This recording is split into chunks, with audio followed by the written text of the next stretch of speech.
मालेमाल करदेला कौन बनेगा करोड़पति। राताराती बदली गला चाषी भाग्य। हॉट सीट उठी सबासी दिले अमिताभ बच्चन।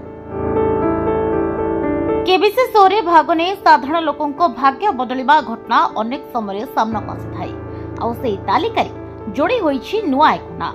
मेगास्टार अमिताभ बच्चन को क्विज शो कौन बनेगा करोड़पति जणी चाषी 50 लाख टंका जीतिबा परे बेस चर्चा रहिछन्ते। छत्रपति संभाजीनगर जिलार जड़े क्षुद्र चाषी कैलाश कुंतेवर 14टी प्रश्नर सठिक उत्तर दे लोकप्रिय टेलीविजन शो रे 50 लाख टंका जीतिछन्ते।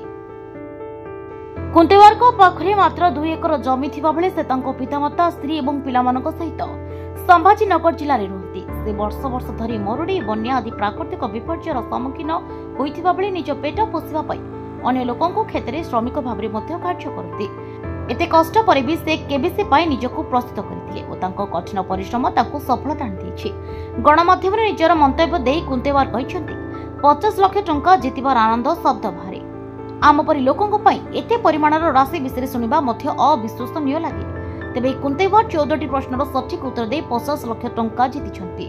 2015 रे कैलाश प्रथम मोबाइल फोन किनिबा परे तांकर यात्रा आरंभ होइतला।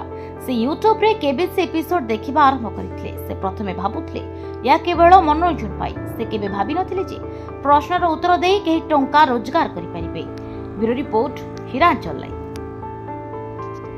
तेबे एभली किछि गुरुत्वपूर्ण खबर देखिबाकू चाहंती आम चैनल को लाइक सब्सक्राइब और शेयर करନ୍ତୁ।